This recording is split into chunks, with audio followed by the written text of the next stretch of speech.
की, भारत माता की, वंदे वंदे वंदे।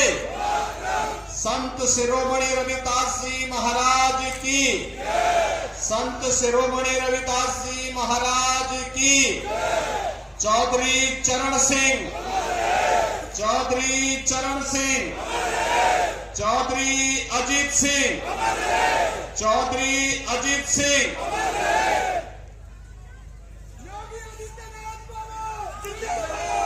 आज के इस कार्यक्रम में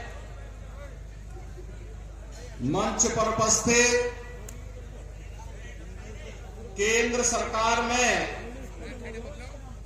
कौशल विकास एवं उद्यमिता मंत्रालय के माननीय मंत्री चौधरी जयंत सिंह जी, उत्तर प्रदेश सरकार में मंत्रिमंडल के मेरे वरिष्ठ सहयोगी श्री अनिल कुमार जी, प्रभारी मंत्री बागपत श्री जसवंत सिंह सैनी जी, प्रदेश सरकार के राज्य मंत्री श्री केपी मलिक जी, लोकप्रिय सांसद श्री राजकुमार सांगवान जी, माननीय सांसद बिश्नौर श्री चंदन सिंह चौहान जी, हमारे लोकप्रिय विधायक डॉक्टर अजय कुमार जी, श्री योगेश धामा जी, श्री गुलाम मोहम्मद जी, मंच पर उपस्थित हमारे सभी माननीय विधायकगण,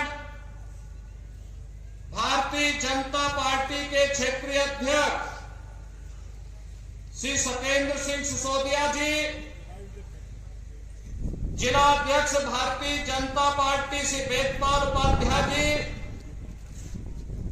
जिला अध्यक्ष राष्ट्रीय लोकदल श्री सुभाष गुर्जर जी, प्रदेश मंत्री भाजपा डॉक्टर चंद्रमोहन जी, पूर्व विधायक श्री सहेंद्र रमाला जी, मंच पर उपस्थित भारतीय जनता पार्टी और राष्ट्रीय लोकदल के सभी सम्मानित पदाधिकारीगण और अपने प्रिय नेता के सम्मान के लिए आज उनकी पावन जयंती कार्यक्रम में उपस्थित बागपत के मेरे सभी उपस्थित बहनों और भाइयों, मैं बागपत की इस पावन धरा को, जो महाभारत कालीन एक पावन धरा है और जिस धरा को भारत के अन्नदाता किसानों के मसीहा के रूप में चौधरी चरण सिंह जी का सानिध्य प्राप्त हुआ हो, इस पावन धरा को कोटि कोटि नमन करते हुए आप सबका मैं अभिनंदन करता हूं। बहनों और भाइयों, एक दुर्लभ संजोग है, आज माघ पूर्णिमा है, संत शिरोमणि सदगुरु रविदास जी महाराज की पावन जयंती और अपने पूज्य पिता की विरासत को, दुनिया के प्रतिष्ठित पैकेज को छोड़ करके मातृभूमि की सेवा के लिए अपने आप को समर्पित करने वाले पूर्व केंद्रीय मंत्री चौधरी अजीत सिंह जी की भी पावन जयंती का कार्यक्रम है।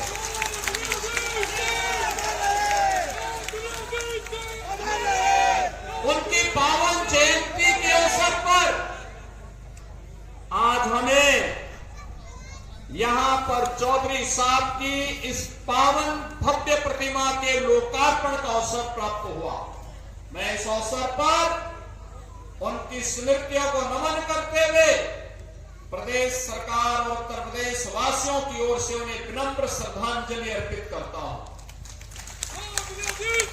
बहनों और भाइयों, चौधरी अजीत सिंह जी,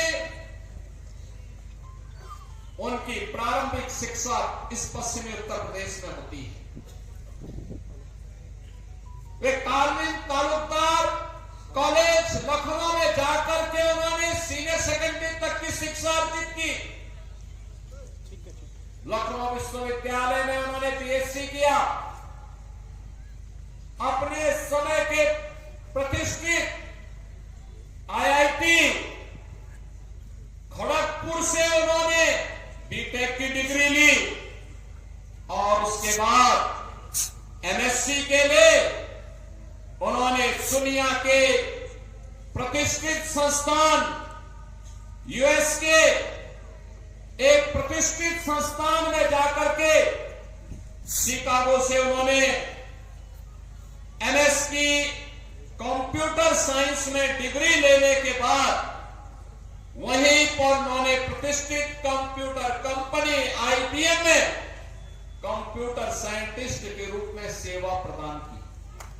2 दशक तक वहां कार्य करने के बाद उन्हें लगा कि नहीं, ये पैसा, ये प्रतिष्ठा अगर मैं देश की सेवा करके करूं, अपने अन्नदाता किसानों की सेवा करते हुए देश को आगे बढ़ाने में करूं तो और अच्छा होगा। और भारत वापस आने के बाद कुछ समय तक उन्होंने सेवा के कार्यक्रम को बिना किसी दलीय प्रतिबद्धता के साथ आगे बढ़ाया और 1986 से सक्रिय राजनीति में रह करके उन्होंने इस पूरे क्षेत्र को, प्रदेश को, देश को एक नेतृत्व देने की दिशा में आगे बढ़े।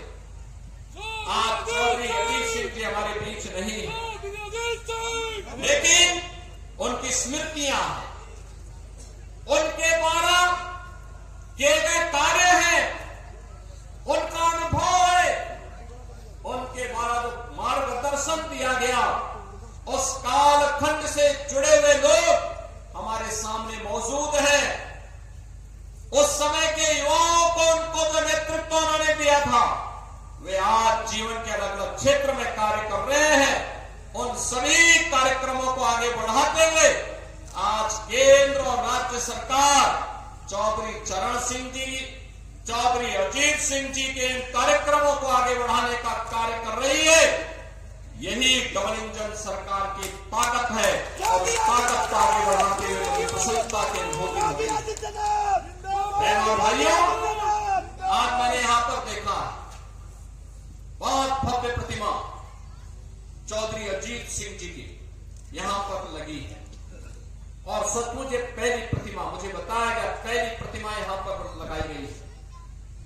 सचमुच जो प्रतिमा इस बात को दिखाती है, चौधरी अजीत सिंह जी में एक तेवर था, एक किसान का तेवर था।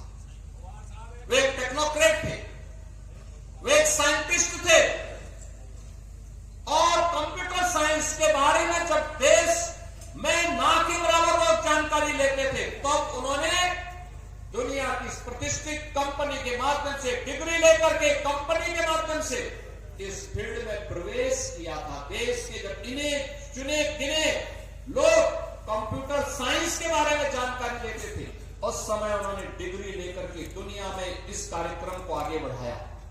लेकिन जब देश को आवश्यकता पड़ी उनकी सेवाओं की, उस पैकेज को ठोकर मार करके वापस अपने देश में आए और फिर देश की सेवा करते हुए उन्होंने पूरा जीवन अन्नदाता किसानों के लिए, युवाओं के लिए, भारत के विकास के लिए जीवन के भारत सरकार के अलग अलग मंत्रालयों को नेतृत्व देते हुए उन्होंने इस कार्यक्रम को आगे बढ़ाया।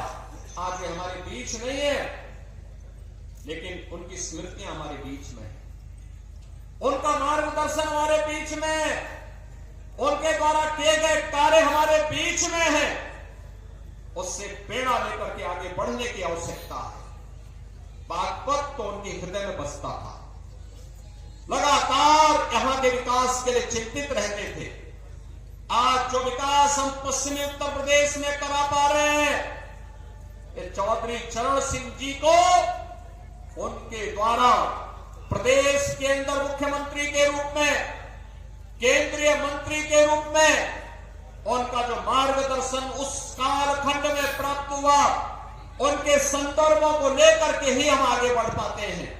और आज मुझे बताते हुए प्रसन्नता है, बहनों और भाइयों, आज जब हम यहां पर उपस्थित हैं, मुझे बताते हुए प्रसन्नता है कि आज यहां पर जब हम एकत्र हुए हैं तो यहां पर आज 350 करोड़ रुपए से अधिक की परियोजनाओं का लोकार्पण भी हम लोग बागपत जनपद के लिए कर रहे हैं।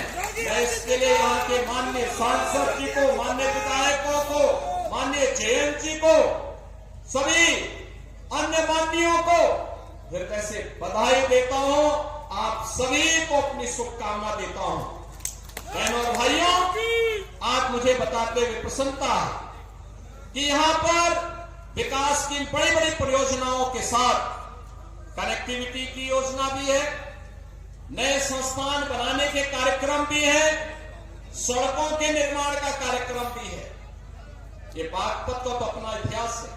याद करिए, 5000 साल पहले जब दुनिया में अंधकार था, दुनिया को किसी प्रकार की कोई जानकारी नहीं थी, तब 5000 साल पहले पांडवों ने जो 5 गांव मांगे थे, उनमें से बागपत एक गांव था। बागपत एक, किसका इतिहास है? 5000 साल पहले। दुनिया के अंदर कोई कितना भी विकसित देश क्यों न हो, कोई अपने 500 साल का बताएगा, कोई 700 साल का बताएगा, कोई 1400 साल का बताएगा, कोई 1500 साल का बताएगा, कोई 2000 साल का बताएगा। इससे ज्यादा कोई नहीं बता सकता। और बागपतवासी आप तो बोल सकते हैं कि भगवान कृष्ण ने पांडवों के लिए जिन 5 गांवों को मांगा था, उनमें से बागपत एक था। अगर हमारे इतिहास को देखना हो तो बागपत में भी आकर लेकिन बहनों और भाइयों, एक तरफ आप सभी अपनी मेहनत से, हमारा अन्नदाता किसान अपनी मेहनत से, अपने खून और पसीने की कमाई से विकास में योगदान दे रहा है। प्रधानमंत्री मोदी जी के विजन को प्रभावी ढंग से आगे बढ़ाने का काम कर रहा है। बागपत हो या मेरठ, बुलंदशहर हो या फिर गाजियाबाद, नोएडा या फिर हापुड़ या बिजनौर, मुजफ्फरनगर, शामली या सहारनपुर, इन सभी जनपदों के विकास के लिए लगातार कार्य कर रहा है। यहां का नौजवान लगा हुआ है, कार्य कर रहा है। और दूसरी तरफ कुछ लोग हैं जिन पे विकास अच्छा नहीं लग रहा। बहनों और भाइयों, उनको अच्छा नहीं लगता। आपको बताते हुए मुझे बहुत प्रसन्नता की अनुभूति हो रही है। इस सदी का महाकुंभ चल रहा है प्रयागराज। प्रयागराज महाकुंभ में आज माघी पूर्णिमा के अवसर पर भी करोड़ों लोग स्नान कर रहे हैं। प्रातः 4 बजे से ही मैं उस व्यवस्था में लगा था। मेरे सामने कल एक परसों असमंजस की स्थिति थी कि मैं यहां पे प्रतिमा अनावरण कार्यक्रम में आ पाऊंगा कि नहीं आ पाऊंगा। लेकिन जब चौधरी जयंत जी का फोन आया, उन्होंने कहा कि कैसे होगा। मैंने कहा आप चिंता मत करिए, मैं दोपहर के बाद, जो कि प्रयागराज में तब तक काफी बड़ी संख्या में लोग स्नान कर चुके होंगे, और फिर मैं वहां पर कार्यक्रम में भाग लूंगा जरूर। आप देखिए, ये नया उत्तर प्रदेश है, ये नया उत्तर प्रदेश है। 25 करोड़ की आबादी है और कल तक 50 करोड़ लोग प्रयागराज में मां गंगा, मां यमुना और मां सरस्वती की त्रिवेणी में आस्था का स्नान कर चुके हैं। यानी 50 करोड़ आबादी दुनिया के अंदर कहां होगी। उत्तर प्रदेश वासियों, आप दुनिया को बता सकते हैं कि आइए, आपको आस्था का स्नान करना हो, हमारे प्रयागराज में आइए। 50 करोड़ लोग महाकुंभ में स्नान किए। लेकिन कुछ लोगों की आदत है, चोरी छिपे उन लोगों ने कोरोना की वैक्सीन लगवाई, लेकिन दुनिया को कहते रहे मत लगाओ। ऐसे ही चोरी छिपे, वो तो आज के दिन पे बहुत कोई छुप नहीं सकता। चोरी छिपे चुपचाप संगम में डुबकी लगा करके आ गए, लेकिन का भागीदार बनने के लिए, स्नान करने के लिए जा रही है। कह रहे मत जाओ, मत जाओ। लेकिन जनता कहां मानने वाली है? जनता तो उनके स्नेह जान चुकी है और इसे करोड़ों की संख्या में श्रद्धालु जाकर के आज भी और 26 फरवरी तक मेला इसी प्रकार से आगे बढ़ता रहेगा, कोई संदेह नहीं।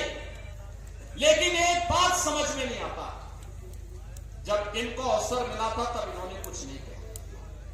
याद करिए बागपत के नौजवान, पुलिस की भर्ती निकलती थी, बागपत का नौजवान पुलिस की भर्ती होने से वंचित हो गया। लेकिन अब आपकी भर्ती हो रही है।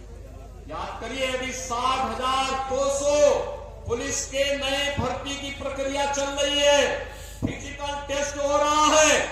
अगले 1.5 महीने के अंदर, 1.5 से 2 महीने के अंदर इनके ट्रेनिंग का कार्यक्रम आगे बढ़ेगा और इस साल के अंत तक यूपी पुलिस को 60,200 नए पुलिस कार्मिक मिलेंगे बिना भेदभाव के। बागपत का नौजवान भी होगा, मुजफ्फरनगर का भी होगा, बुलंदशहर का भी होगा, गाजियाबाद का भी, हापुड़ का भी, बिजनौर का भी, शामली का भी, सहारनपुर का भी, हर एक जनपद का नौजवान होगा। उत्तर प्रदेश की ताकत का एहसास कराएगा और उत्तर प्रदेश का नौजवान ही नहीं होगा, उत्तर प्रदेश की बेटियां भी होंगी, क्योंकि उनके लिए तो 20% जगह हमने अनिवार्य रूप से कर दिया है कि बेटी भी इसमें अनिवार्य रूप से भर्ती होगी। बहनों और भाइयों, इन नौजवानों के बल पर ही हम उत्तर प्रदेश की कानून व्यवस्था को देश की सबसे बेहतरीन कानून व्यवस्था बना रहे हैं। बेटी भी सुरक्षित है, व्यापारी भी सुरक्षित है, हर व्यक्ति अपने आप को सुरक्षित महसूस करता है। यहां निवेश आ रहा है, नए नए निवेश के माध्यम से हम आगे कार्यक्रम आगे बढ़ा रहे हैं। और मैंने तो अभी जेएमजी को बताया है, मैंने कहा हम लोग दिल्ली बागपत देहरादून एक्सप्रेसवे में बागपत के पास एक इंडस्ट्रियल कॉरिडोर का निर्माण का कार्यक्रम कराना चाहते हैं। यहां इंडस्ट्री लगे, इस कार्यक्रम को आगे बढ़ाना चाहते हैं। बस उसमें आप लोगों का आशीर्वाद और सहयोग प्राप्त होगा तो हमारे स्तर पर कहीं कोई संदेह नहीं, उस कार्यक्रम के लिए हम लोग पैसे की व्यवस्था भी कर चुके हैं। योगी आदित्यनाथ और भाइयों, ये कार्यक्रम इसी रूप में आगे बढ़ेंगे। बागपत में मेडिकल कॉलेज के निर्माण की कार्रवाई को तेजी के साथ आगे बढ़ाने का आदेश दिया जा चुका है। मेडिकल कॉलेज बागपत में भी होगा। यहां पे इंटर कॉलेज की मांग, सड़कों के निर्माण की मांग, यहां अन्य जो भी अन्य कार्यक्रमों को आगे बढ़ाने की मांग यहां के हमारे जनप्रतिनिधियों के माध्यम से हमारे पास आती है। हम लोग उसमें कहते हैं कोई किसी प्रकार का कोई रोक टोक नहीं होना है। और बहनों भाइयों, आज उन्हीं कार्यक्रमों को लेकर के हम लोग यहां पर आए हैं जिसमें लोक निर्माण विभाग की भी सड़कें हैं, जिसमें 138 परियोजनाएं हैं। राजकीय इंटर कॉलेज सिंगावली अलीर का भी आज यहां पे लोकार्पण हुआ है। राजकीय कन्या इंटर कॉलेज बिलोचपुरा, इसका भी आज लोकार्पण का कार्यक्रम हुआ है। और बागपत में एक नए बस स्टेशन का लोकार्पण का कार्यक्रम होने के साथ ही आईटीआई प्रहलादपुर यमुना नदी के बाएं किनारे स्थित चागोस में बाढ़ सुरक्षा के कार्य हैं। खेलो इंडिया कार्यक्रम के अंतर्गत ग्राम मीटली में मल्टीपर्पज हॉल का निर्माण है और पुलिस लाइन बागपत में महिला बैरक के निर्माण के साथ ही थाना बिनौली में भी, थाना रमाला में भी हॉस्टल और बैरक के निर्माण की कार्रवाई होने की कार्रवाई यहां पर आगे बढ़ाई गई है। शिलान्यास के साथ ही हमने बड़ौद अमीनगर सराय मार्ग का छपरौली से बिजवाड़ा रजवाहा माखर नहर पट्टी का निर्माण का कार्य और बागपत से मुरादनगर मार्ग को 2 लेन चौड़ीकरण और सुदृढ़ीकरण के कार्य का शिलान्यास भी किया है। तो हिंडन नदी पर नए सेतु के पहुंच मार्ग और सुरक्षात्मक कार्य के लिए भी आज शिलान्यास का कार्यक्रम हुआ है। जिला चिकित्सालय बागपत में 50 सैया के क्रिटिकल केयर ब्लॉक के निर्माण का भी आज शिलान्यास हुआ है। तो राजकीय आयुष यानी आयुष चिकित्सालय में हम लोगों ने यहां पर भी उसके एक ब्लॉक का, इसके साथ ही मुख्यमंत्री अभ्युदय कंपोजिट विद्यालय और सिक्का में भी उसके शिलान्यास का कार्यक्रम हुआ है। बड़ौत में अमर शहीद बाबा श्यामल सिंह स्थल के पर्यटन विकास के लिए भी हम लोगों ने 1 करोड़ की राशि यहां पर उपलब्ध करवाई है, जिससे इसका सुंदरीकरण का कार्यक्रम आगे बढ़ाया जा सके। बहनों और भाइयों, विकास के लिए पैसे की कमी नहीं होगी। मुझे तो केवल आपसे एक बात कहनी है, और वह ये कहनी है कि यहां पर हम लोगों ने सचमुच यहां का हमारा अन्नदाता किसान अपनी मेहनत से उसने खेती के नए तकनीक को अपना करके कैसे विकास की बुलंदियों को और आमदनी को कैसे बढ़ाया जा सकता है, कोई सीखे तो हमारे पश्चिम के किसानों से सीख सकता है। और इसीलिए उसी को प्रेरणा में रख करके किसान के बारे में चौधरी साहब की बातों को ध्यान में रख करके कि देश के विकास का रास्ता देश के खेत और खलिहानों से होकर के जाता है। चौधरी साहब जिस बात को कहते थे उसी बात को ध्यान में रख करके हम लोगों ने कार्य प्रारंभ किया। मुझे बताते हुए प्रसन्नता है कि यहां पर अब तक रमाला चीनी मिल के पुनरुद्धार के साथ ही हम लोगों ने से 5000 टीडीसी की पहले हम कर चुके हैं, और साथ साथ 27 मेगावाट का कोजन प्लांट भी, जिसमें विद्युत संयंत्र उससे लगा करके उसके माध्यम से ऊर्जा उत्पादन के केंद्र के रूप में उसे विकसित करने का काम किया गया है। और मुझे बताते हुए प्रसन्नता है बहनों और भाइयों, एक आंकड़ा जरूर आप लोग नोट करना। पिछले 8 वर्ष में, अभी 8 वर्षों में 25 मार्च को होंगे, लेकिन मैं आपको बताना चाहता हूं अभी तक हम लोगों ने 2017 से अब तक 2,72,600 करोड़ रुपए अन्नदाता किसान को केवल गन्ना मूल्य का भुगतान अन्नदाता किसान के खाते में सीधे किया है, यानी 2,72,600 करोड़ रुपए। और मुझे बताते हुए प्रसन्नता है कि 2023-24 का 99.51% का गन्ना मूल्य का भुगतान हम लोग कर चुके हैं।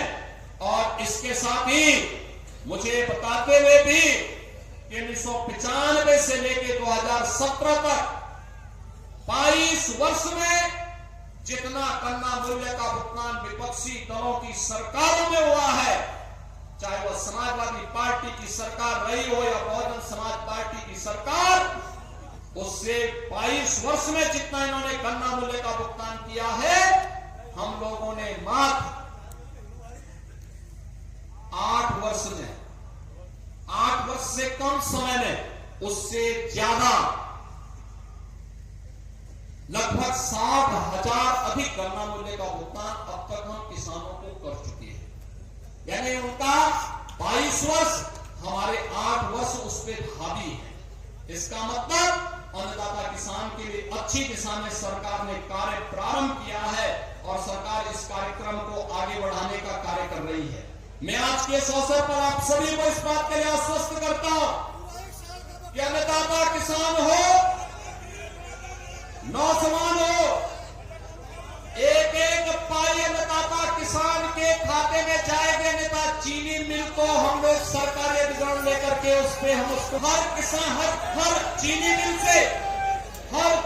मिल को अच्छे ढंग से चलाएंगे। हमने पिछले आपने इस बात को देखा होगा, ये वह सरकार है जिस सरकार ने 3 नई चीनी मिलें लगाई हैं, 8 चीनी मिलों का विस्तारीकरण किया है, और साथ साथ 120 चीनी मिलों में से 105 चीनी मिलें ऐसी हैं जो 10 दिन के अंदर, 1 सप्ताह से 10 दिन के अंदर गन्ना मूल्य का चीनी मिले, जो गन्ना मूल्य के भुगतान में थोड़ा लेट है, उनको भी समयबद्ध तरीके से गन्ना मूल्य भुगतान के लिए प्रेरित किया जा रहा है। बहनों और भाइयों, मैं अन्नदाता किसानों से भी और नौजवानों को भी इस बात के लिए आश्वस्त करता हूं, अब अन्नदाता किसान की जेब पर कोई डकैती नहीं डाल सकता, अब नौजवान की नौकरी पर कोई डकैती नहीं डाल सकता। अब यहां पश्चिमी उत्तर प्रदेश की सुरक्षा पर, बेटी और व्यापारी की सुरक्षा पर कोई सेंध नहीं लगा सकता है। अगर कोई लगाएगा तो उसका खामियाजा भी भुगतने के लिए उसको तैयार होना होगा, और इसी के लिए आज सरकार आपको आश्वस्त करने के लिए आई है। आज के इस अवसर पर मैं आप सबको एक बार फिर से माघ पूर्णिमा की हृदय से बधाई देता हूं। आज संत रविदास जी की पावन जयंती पर सरकार ने इसीलिए अवकाश घोषित किया था, नदियों में सरोवरों में स्नान कर सके, उसका आनंद भी ले सके, संत शिरोमणि के प्रति अपनी श्रद्धा को व्यक्त भी कर सके। और इसके साथ ही सरकार ने यह भी तय किया है कि हम लोग इन महापुरुषों से जुड़े हुए सभी कार्यक्रमों को आगे बढ़ाने का कार्यक्रम करेंगे। मैं एक बार फिर से अन्नदाता किसानों के प्रति पूरा जीवन समर्पित करने वाले चौधरी अजीत सिंह जी की इस पावन जयंती के अवसर पर उनकी प्रतिमा अनावरण कार्यक्रम में उनके प्रति एक बार फिर से विनम्र श्रद्धांजलि अर्पित करते हुए अपनी वाणी को विराम देता हूं। मेरे साथ बोलेंगे भारत माता की, भारत माता